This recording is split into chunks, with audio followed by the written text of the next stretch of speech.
Hey, somebody sent me a private message on Facebook yesterday asking me to interpret some information from an MRI, which I was happy to do and gave some information.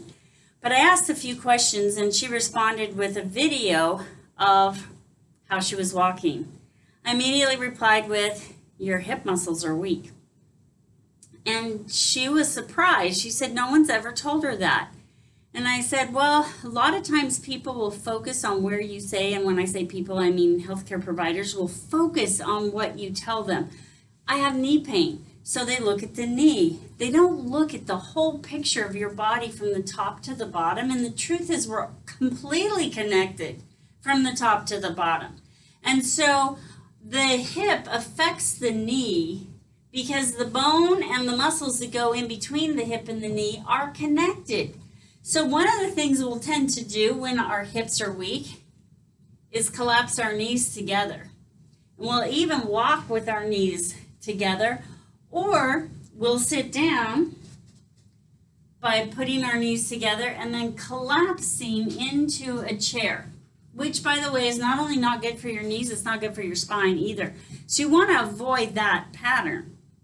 There are a couple of ways you can test your hips to see, are they strong enough?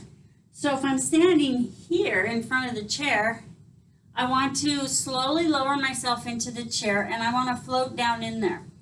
If I'm getting to a certain point and I can no longer control it and I just fall into the chair, again, that's an indication that my small hip muscles and some of the big ones back here are not strong enough, which puts a lot of stress on my knees as they end up collapsing in together. So another way you can test your knees or your hip strength is just to stand on one leg. Can I stand on that leg for 20 seconds? Do the muscles get fatigued? And then check the other leg. I don't know if I'm timing it for 20 seconds, but you can stop the video and time it. So if I'm feeling a lot of fatigue through these hip muscles or the thigh muscles as I stand here, then I need to do some hip strengthening activities in order to make sure that my hips are strong enough to keep my thigh bone in line with the knee joint. This can impact you after you've had a total knee replacement because the replacement prosthesis is designed to be anatomically correct according to physics and engineering and textbooks. But if your hips aren't strong enough to use your thigh on top of your knee properly, you're going to have some issues with continued knee pain even after the replacement and even after you've been through rehab if you didn't get all of these small muscles back here and the small muscles through here rehabbed in order to control that femur bone, which makes up half your knees.